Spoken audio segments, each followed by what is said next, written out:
The first month of operations is going great.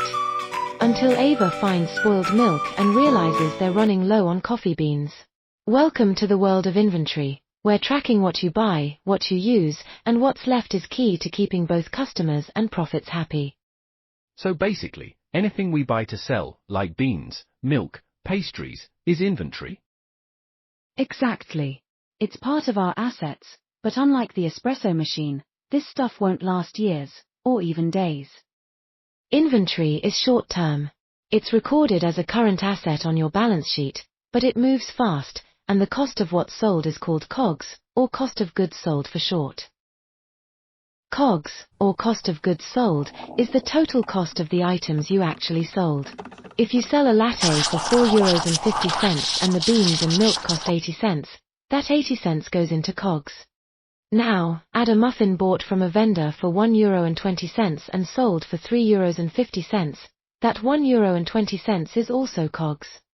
This number tells you how much it costs to make your product, and helps calculate your profit. So if we bought €1,200 worth of ingredients this month, and have €300 left at the end, that means €900 worth of goods went into what we sold. Exactly. That's the idea of COGS, or cost of goods sold.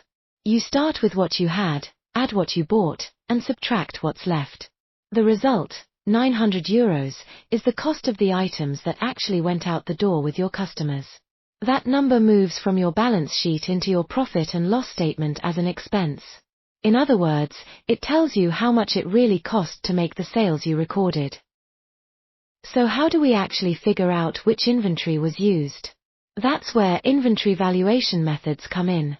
And they matter, because they directly affect both your ending inventory on the balance sheet and your cost of goods sold on the profit and loss statement. There are three common methods. FIFO, or first in, first out. The oldest stock is sold first. LIFO, or last in, first out. The newest stock is sold first. Weighted average. All units are valued at the average cost of what you have on hand. It's important to remember, these methods don't reflect the actual physical use of your coffee beans or milk. They're accounting assumptions that help us assign costs. But the choice of method changes the numbers, and once you pick one, you need to stick with it for consistency. Let's take a simple example. Ava and Sam buy 2 batches of coffee beans, 10 bags at €1, and later 10 bags at €1.20. At the end of the month, they used 10 bags. How we calculate COGS depends on the method. With FIFO, or first in, first out, we assume the older, cheaper bags go out first.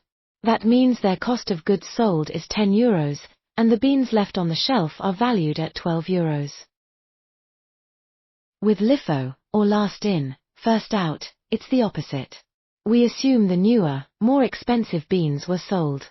That makes cost of goods sold €12, and the ending stock €10. With the weighted average method, we don't worry about which batch was sold. Instead, we take the total cost of all beans, €10 plus €12 equals 22, and divide by 20 bags. That gives us an average cost of €1.10 per bag. So cost of goods sold is €11, and the remaining beans are also worth 11. See the difference? The same 20 bags, but 3 different ways of splitting costs between the balance sheet and the profit and loss statement. That's why choosing the right method matters, and why it usually has to follow your local accounting rules. There are 2 main systems for tracking inventory. The first is the periodic system, where you count stock at the end of each period and then calculate cost of goods sold. The second is the perpetual system, where software updates your inventory automatically with every sale or purchase. Periodic is simple, but we only know the numbers after counting. Perpetual sounds better for avoiding surprises, but it costs more to set up. Which one is best depends on your business. If you sell a lot of items and counting takes too much time, a perpetual system is often the smarter choice. But for smaller shops, periodic might be enough. Not all inventory becomes sales. Spoilage, waste, or even theft reduces what's left on your shelves. In accounting, these losses are recorded as an expense, often grouped under COGS or sometimes shown separately as inventory write-off. Either way, they reduce your profit, just like the cost of ingredients you actually sold. So, throwing out milk is like throwing out money.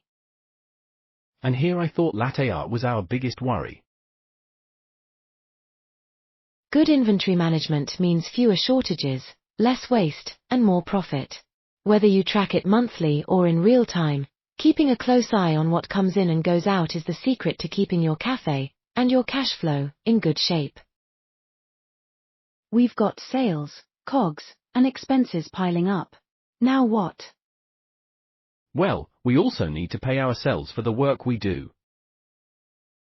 Coming next, how to handle payroll.